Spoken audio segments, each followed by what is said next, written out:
Want to avoid costly food storage mistakes? Whether you're a seasoned prepper or just starting out, the journey can be full of pitfalls. You've come to the right place. We're here to guide you through the maze of food storage with tips and tricks that can save you time, money, and a lot of headaches. See, prepping is like any good recipe.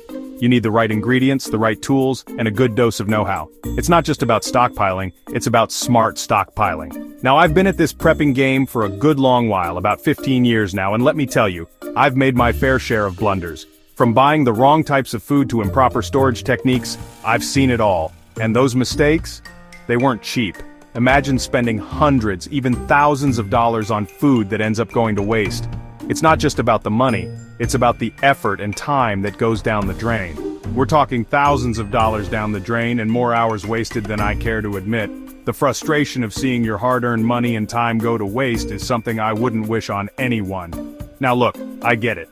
The world of food storage can be overwhelming. There are so many options, so many variables to consider. It's easy to make mistakes, especially when you're just starting out. Your food storage journey won't be a carbon copy of mine. Each of us has unique needs and circumstances. Maybe you have a small pantry, or perhaps you're working with a tight budget. Whatever your situation, there's a way to make it work. You've got your own space constraints, your budget, and your comfort level in the kitchen to consider. It's all about finding a system that works for you and your family. But here's the thing, some foods are just begging for trouble in long-term storage, no matter who you are or what your setup looks like. These foods can spoil quickly, attract pests, or simply not hold up over time. Honestly, I wish someone had pulled me aside years ago and given me the lowdown on what not to hoard. It would have saved me countless hours and a lot of frustration. It would have saved me a whole heap of trouble. Knowing what to avoid is just as important as knowing what to stock up on. So, that's what we're doing today, folks. We're diving into the 5 types of foods you might want to think twice about stockpiling in your prepper pantry.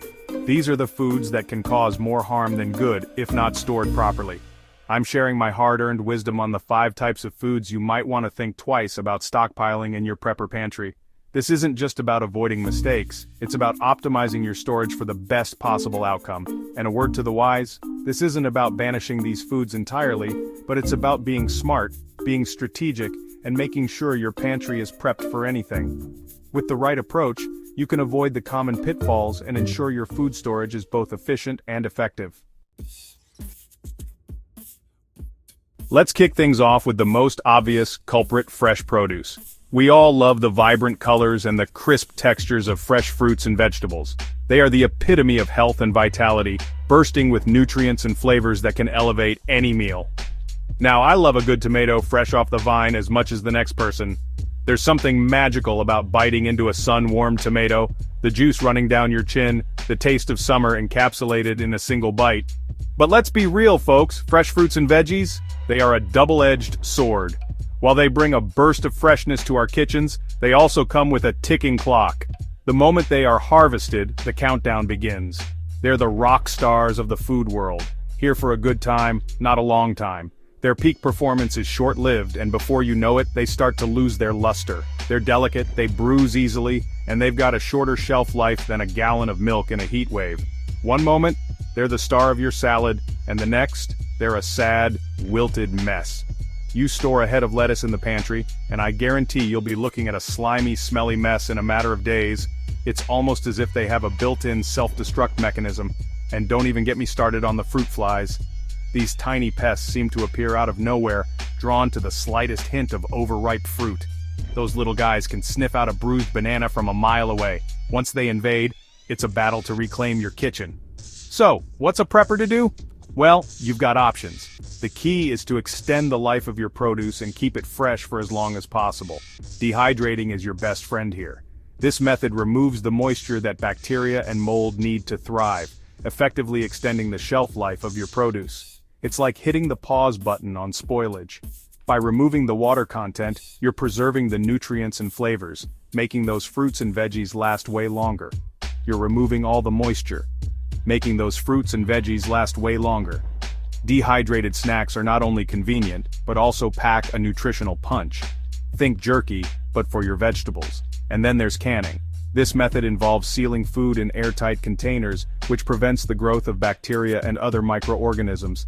It's a bit more involved, sure, but it's a tried and true method for preserving the bounty of the season. Canning allows you to enjoy the flavors of summer all year round.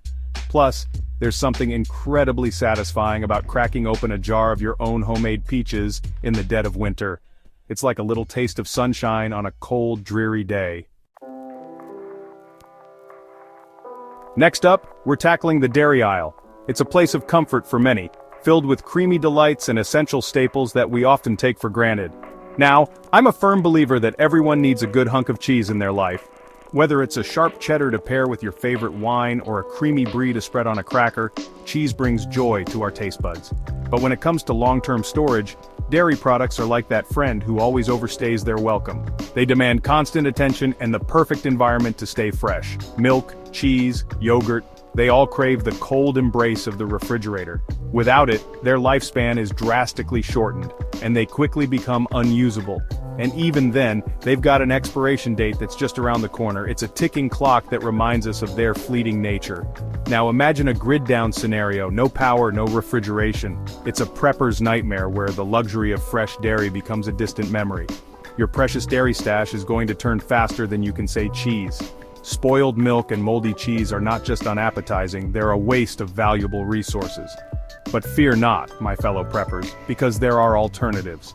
The modern world has blessed us with options that our ancestors could only dream of. Powdered milk, for instance, is a lifesaver. It's not just for emergencies. It's a versatile ingredient that can be used in cooking and baking, providing the same nutritional benefits as fresh milk. It's shelf-stable, lasts for ages, and can be reconstituted into milk whenever you need it. Just add water, and you've got a reliable source of dairy. And for your cheese fix? Don't worry, you don't have to give up on that either. Hard cheeses like cheddar and Parmesan are your best bet. These cheeses are aged and have a lower moisture content, which makes them more resilient to spoilage. They've got a lower moisture content, which means they'll last longer than their softer counterparts. Plus, they pack a punch of flavor that can elevate any dish. Just make sure they're tightly wrapped to prevent mold. Proper storage is key to extending their shelf life, so invest in some good quality wrapping materials. So, while the cold, hard truth about dairy might seem daunting, with a little planning and the right alternatives, you can ensure that your love for dairy doesn't have to be compromised, even in the toughest of times. Chapter 3. Bread. Rise to the occasion later. Ah, bread, the staff of life, the king of carbs. But let's be honest, folks, bread is also the king of going stale. You buy a loaf, and within a day or two it's harder than a brick. And then there's mold. That fuzzy green monster is the bane of every bread lover's existence. Now, I wouldn't dream of depriving you of bread entirely, but storing loaves and loaves of the stuff, not the wisest move. Instead, why not embrace your inner baker? Store flour, yeast, and other dry ingredients. That way you can whip up a fresh loaf whenever the craving strikes. It's like having a bakery at your fingertips. Plus, the smell of freshly baked bread wafting through the air, that's good morale right there. Chapter 4. High-fat foods, a recipe for rancidity. Now let's talk about fats. Fat is an essential part of any diet, but when it comes to long-term storage, it's a double-edged sword. On the one hand, fats are calorie-dense, which is great in a survival situation, but on the other hand, they're prone to rancidity. Rancidity is like the evil twin of spoilage. It's caused by oxidation, which is a fancy way of saying that the fat molecules break down and create off flavors and odors. So what's a prepper to do?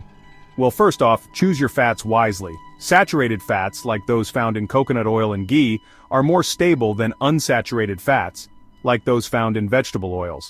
And when it comes to storing fats, airtight is the name of the game. Keep those oils and butters in a cool, dark place and they'll last much longer. Chapter 5. Canned foods, the acid test, canned goods. They're the backbone of any prepper pantry, but here's the thing. Not all canned foods are created equal. See, those cans might look like impenetrable fortresses of food security, but there's a silent enemy lurking within: acidity. High-acid foods like tomatoes, citrus fruits, and sauerkraut can actually corrode the cans over time. Now, we're not talking about turning your canned peaches into a science experiment overnight, but over long periods, that acid can weaken the metal and potentially leach harmful chemicals into your food. So how do you avoid this metallic showdown? Well, first off, check those labels. Look for cans that are specifically designed for high-acid foods. They're usually lined with a special coating that prevents corrosion. And secondly, rotate, rotate, rotate. Don't let those cans languish in the back of your pantry for years on end. Use the older stuff first and keep the newer stuff cycling through. Prepping smarter, not harder. So, there you have it, folks. 5 types of foods that require a bit of extra thought when it comes to long-term storage. Remember, it's not about deprivation, it's about being prepared. By avoiding these common mistakes, you can save yourself time, money, and a whole lot of frustration. And trust me, when it comes to prepping, a little bit of planning goes a long way. Thanks for joining me in the pantry today, and don't forget to like, subscribe, and hit that notification bell for more tips on prepping and food storage.